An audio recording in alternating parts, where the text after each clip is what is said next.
आज मैं आप लोगों को पृथ्वी और उसकी गति के बारे में बताएंगे कि पृथ्वी की कितनी गतियां हैं। क्या आपको अंदाज है कि पृथ्वी 1 लाख किलोमीटर की स्पीड से घूम रही है, प्रति घंटा के स्पीड से? आपको लग रहा है कि पृथ्वी स्थिर है, लेकिन घूम रही है। दो गति है पृथ्वी की, एक अपनी धुरी पर भी घूम रही है और एक अपने परिधि पर भी घूम रही है। घूमते घूमते परिधि पर भी घूम रही है और धुरी पर भी घूम रही है, लेकिन हमको आभास नहीं है। तो उसके बारे में हम लोग बात करेंगे। तो सबसे पहले कुछ परिभाषाओं के बारे में जानेंगे और जानकर एक समझ बनाने का प्रयास करेंगे। फिर कितनी गतियां होती हैं, गतियों से क्या परिवर्तन होता है, क्या उसका असर होता है, इसके बारे में जानेंगे। फिर उन्हीं दोनों का जो गतियां हैं उसके प्रभाव के बारे में और विस्तृत रूप में हम लोग जानेंगे। तो सबसे पहले कुछ परिभाषा के बारे में हम लोग जान लें। इस परिभाषा में हम लोग अक्ष, कक्ष, लीप ईयर, कर्क और मकर वृत्त, आर्कटिक और अंटार्कटिक वृत्त, समदिवारात्रि, घूर्णन, परिक्रमण, कटिबंध पेटी, आभासी गति, इस सब के बारे में समझेंगे कि आखिर यह क्या है। देखिए, पृथ्वी है। पृथ्वी अपने ध्रुव पर चपटी है। उत्तर में सबसे ऊपरी सिरा और दक्षिण में सबसे दक्षिणी सिरा पर यह थोड़ी चपटी है। तो इसलिए ऊपर के जो भाग हैं, चूंकि हम जानते हैं जो मानचित्र का जो हम अध्ययन करते हैं, ऊपर उत्तर मानते हैं, नीचे दक्षिण, दाहिने तरफ पूरब और बाईं तरफ पश्चिम। तो ये ऊपर का जो चिपटा भाग है, पृथ्वी का जो केंद्र है, ऊपर केंद्र के ठीक ऊपर, यह केंद्र है उसके ठीक ऊपर, उसे हम लोग उत्तरी ध्रुव कहते हैं। और केंद्र से ठीक नीचे जो दक्षिण सिरा पर पृथ्वी का जो भाग है, उसे हम लोग दक्षिण ध्रुव कहते हैं। यह लाइन इसलिए तिरछा दिखाया हुआ है कि पृथ्वी अपने अक्ष पर थोड़ी टेढ़ी है, इसीलिए यह लाइन को एकदम सीधा ना खींच के थोड़ा तिरछा दिखलाया गया है। तो पृथ्वी के दो ध्रुव होते हैं, उत्तरी ध्रुव और दक्षिणी ध्रुव। इसको हम लोग पोल कहते हैं। इंग्लिश में इसको नॉर्थ पोल और इसको साउथ पोल। पोल ध्रुव को इंग्लिश में पोल कहा जाता है और यह पृथ्वी है। और यह जब बीच में जो लाइन खींचा गया, यह इसका एक्सिस है, यह काल्पनिक रेखा है। दोनों ध्रुवों को मिलाने वाली जो काल्पनिक रेखा है उसको अक्ष कहते हैं। उत्तरी ध्रुव और दक्षिणी ध्रुव को जो मिलाया जाए, जो काल्पनिक रेखा खींची जाए, तो जो पृथ्वी के बीच से गुजरती है उसे हम लोग अक्ष कहते हैं। अब हम लोग देखें कक्ष। कक्ष किसे कहते हैं? यह सूर्य है, यह पृथ्वी है। सूर्य के बाद मरकरी है, वेनस है, तब पृथ्वी है, तीसरा ग्रह है। और ग्रह की परिभाषा में हमने बताया था कि ग्रह उसे कहते हैं जिसका कोई अपना प्रकाश नहीं होता है और जो सूर्य के चारों तरफ परिक्रमा कर रहा हो, वह ग्रह है। तो पृथ्वी भी सूर्य के चारों तरफ परिक्रमा करती है और यह जो परिक्रमा है यह अंडाकार है और जिस पर यह परिक्रमा कर रही है, जिस लाइन पर, उसे हम लोग कक्ष कहते हैं। और यह पृथ्वी की परिधि या कक्ष है। यानी सूर्य के चारों तरफ पृथ्वी जो चक्कर लगाती है तो वह उसका कक्ष होता है। पृथ्वी जो मार्ग अपनाती है उसे कक्ष कहते हैं। यह अंडाकार है। यह देखिए, सूर्य से दूरी यहाँ ज़्यादा है और यहाँ सूर्य से दूरी कम है। तो जहाँ दूरी कम है वहाँ गर्मी ज़्यादा है, क्योंकि सूर्य नज़दीक है। यहाँ दूरी सबसे दूर है, इसलिए जहाँ सबसे अधिक ठंडा है। यहाँ पर थोड़ा सा कम है इससे दूरी, तो यहाँ पर यहाँ जितनी गर्मी है और यहाँ जितनी ठंडक है उसके बीच का यहाँ होगा। इसी कारण से पृथ्वी अपने जो कक्ष पर घूमती है, इसी कारण से ठंडा और गर्मी का एहसास होता है। जाड़ा, गर्मी, बरसात इसी से होता है। अब गर्मी ज़्यादा हुई तो वाष्पीकरण ज़्यादा हुआ, बादल बने, फिर वो बारिश हो गई, फिर सूर्य से पृथ्वी की दूरी बढ़ गई। अब पृथ्वी घूमते घूमते पृथ्वी इधर आ गई तो यहाँ पर ठंडक हो गया। फिर गर्मी, यहाँ पर पृथ्वी आ जाएगी तो गर्मी हो जाएगी। फिर पृथ्वी यहाँ चली जाएगी तो फिर ठंडक, चूंकि सूर्य से दूरी बढ़ रही है। तो नज़दीक आना और दूर जाना, इससे मौसम का परिवर्तन होता है। यानी पृथ्वी जो कक्ष पर घूमती है उससे मौसम का परिवर्तन होता है। अब लीप ईयर किसे कहते हैं? पृथ्वी सूर्य के चारों तरफ 365 दिन और 6 घंटा में एक चक्कर लगाती है। यानी पृथ्वी यहाँ से घूम के घूमते घूमते जब यहाँ तक पहुँचती है तो एक चक्कर हो गया। एक चक्कर में 365 दिन और 6 घंटा लगता है। तो यह 365 दिन जो 6 घंटा लगता है, तो हम साल तो 365 दिन का मानते हैं। तो मानिए 220 में घूमा, 1 साल हुआ, फिर 221 आया, 1 साल हुआ, 222 आया, 1 साल हुआ। इस तरह बढ़ते-बढ़ते 6-6 घंटा जब जमा होता चला जाता है, तो जैसे ही 24 घंटा होता है, यानी 4 साल बीतता है, तो फरवरी में हम लोग 1 दिन और बढ़ा देते हैं, इसलिए फरवरी 29 का हो जाता है। नहीं तो सब हिसाब गड़बड़ा जाएगा, क्योंकि 6-6 घंटा बढ़ता जा रहा है। तो 6-6 घंटा बढ़ता है तो 4 साल में 24 घंटा बढ़ा, तो 24 घंटा बढ़ा तो 1 दिन बढ़ा, तो हम लोग फरवरी में उसको जोड़ देते हैं। इसीलिए लीप ईयर जब होता है तो वह उस साल फरवरी 29 का होता है। और जैसे 2012 लीप ईयर था, फिर 4 साल के बाद 16 लीप ईयर आया, फिर 4 साल के बाद 20 लीप ईयर आएगा, 20 लीप ईयर आया, फिर 24 में लीप ईयर आएगा, फिर 28, 32, इस तरह 4-4 साल पर लीप ईयर आता चला जाएगा। हर 4 साल के बाद 6 घंटा 4 साल यानी 24 घंटा बढ़ जाता है। ये 4 साल है, वर्ष है। 4 साल में 6 घंटा प्रति साल और 4 साल में 24 घंटा बढ़ गया, तो फलतः फरवरी को 29 दिन का कर दिया जाता है और समय का काल का जो निर्धारण है वो सही रहता है। यही है लीप ईयर। 4 साल पर जंप मार रहा है, सीधे यहाँ, उसके बाद फिर यहाँ, फिर यहाँ। अब देखें कर्क और मकर वृत्त किसे कहते हैं। सूरज की लंबवत किरणें उत्तरी गोलार्ध में आखिरी सीमा तक पहुंचती हैं, उसे कर्क वृत्त कहते हैं। जो लाइन खींचा जाए उसको कर्क रेखा कहते हैं।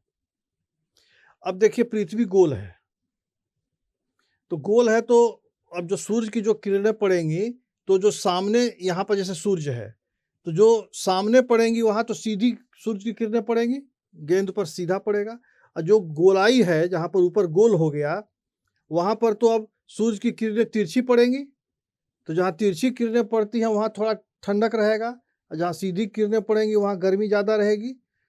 तो यही कहा जा रहा है कि सूर्य की जो लंबवत किरणें हैं, चूंकि यह विषुवत रेखा है, केंद्र से एक लाइन खींची जाती है, काल्पनिक रेखा, जिसे विषुवत रेखा कहते हैं, इक्वेटर। और यही इक्वेटर ऊपर के भाग को उत्तरी गोलार्ध में बांट देता है और नीचे के भाग को दक्षिणी गोलार्ध। गोलार्ध यानी गोला और आधा गोलार्ध। अगर गोला है तो बीच से जो लाइन है, तो ऊपर का आधा भाग उत्तरी गोलार्ध, निचला भाग दक्षिणी गोलार्ध। उत्तरी गोलार्ध में जिस सीमा तक सूर्य की आग की जो लंबवत किरणें पड़ती हैं, उसे हम लोग कर्क रेखा कहते हैं, कर्क वृत्त कहते हैं। और दक्षिणी गोलार्ध में जो सूर्य की लंबवत किरणें अंत तक पहुंचती हैं, उसे मकर रेखा या मकर वृत्त कहते हैं। दक्षिणी गोलार्ध की आखिरी सीमा तक की किरणों को मकर वृत्त कहा जाता है, एकदम अंत तक जब पहुंचा है। तो इसीलिए ये इस प्रकार का चित्र बनता है। अब देखें आर्कटिक और अंटार्कटिक वृत्त। पृथ्वी के परिक्रमण और अक्ष पर झुके रहने के कारण सूर्य की किरणें बारी बारी से उत्तरी एवं दक्षिणी ध्रुव को पार तक पहुंच जाती हैं। क्योंकि पृथ्वी गोल है और थोड़ा सा टेढ़ा है, तो ऊपर का जो भाग है या नीचे का भाग है, तो ऊपर जो लाइन है इसको हम लोग आर्कटिक वृत्त कहते हैं, और नीचे के भाग को हम लोग अंटार्कटिक वृत्त कहते हैं। यह हुआ कर्क रेखा, यह विषुवत रेखा, मकर रेखा, यहाँ पर अंटार्कटिक वृत्त, यहाँ पर आर्कटिक वृत्त। इस तरह का चित्र बनेगा जो लास्ट में हम लोग यहाँ पर दिखला रहे हैं।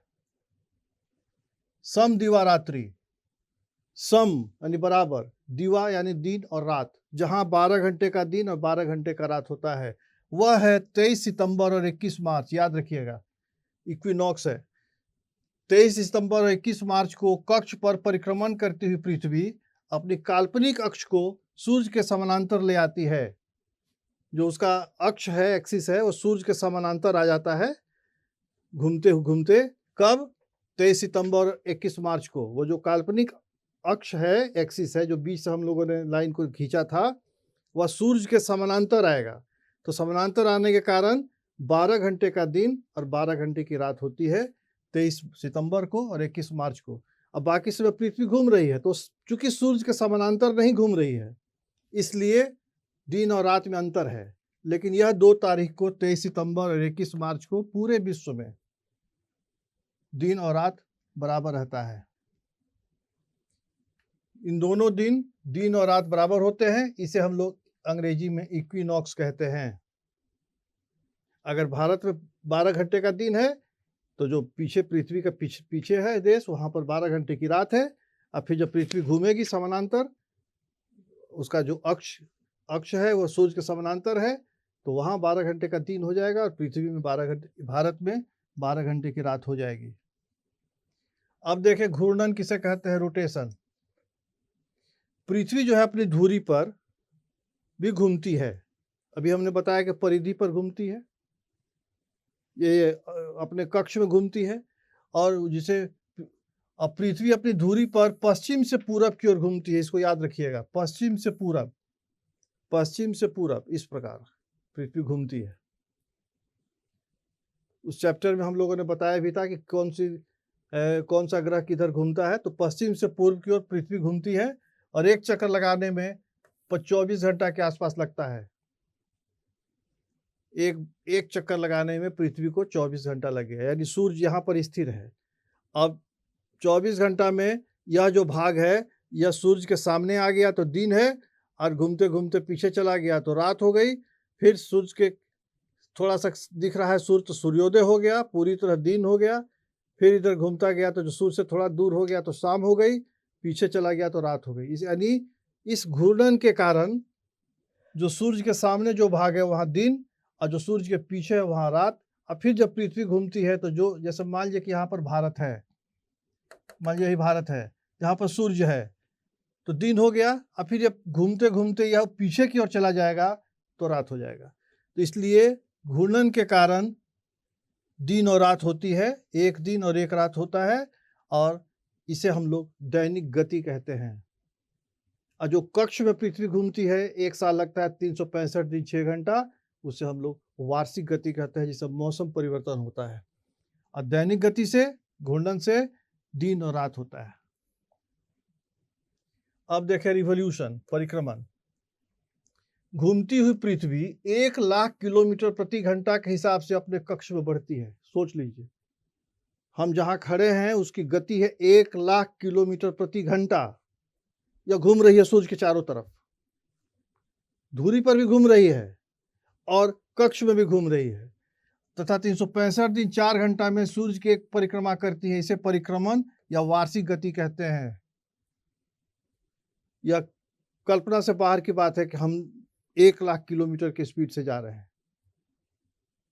लेकिन है। अब देखें कटिबंध पेटी। पृथ्वी को 2 बराबर बराबर हिस्सों में बांटे। अगर पृथ्वी को यह जो बीच में जो विषुवत रेखा है, अगर 2 बराबर बराबर भागों में बांटे, तो यहाँ पर सूर्य की किरणें एकदम सीधे पड़ती हैं इस भाग में, चूंकि गोलाकार है। यहाँ पर थोड़ी तिरछी पड़ेंगी और यहाँ पर और तिरछी पड़ेंगी। तो जहाँ पर तिरछी पड़ेंगी वहाँ पर सूर्य की गर्मी उतनी नहीं पहुँचेगी, यानी ठंडा रहेगा। तो यहाँ विषुवत रेखा से थोड़ा ऊपर और थोड़ा नीचे यह जो प्रदेश है, इसे हम लोग उष्ण कटिबंध पेटी कहते हैं। यहाँ सबसे ज्यादा गर्मी रहती है।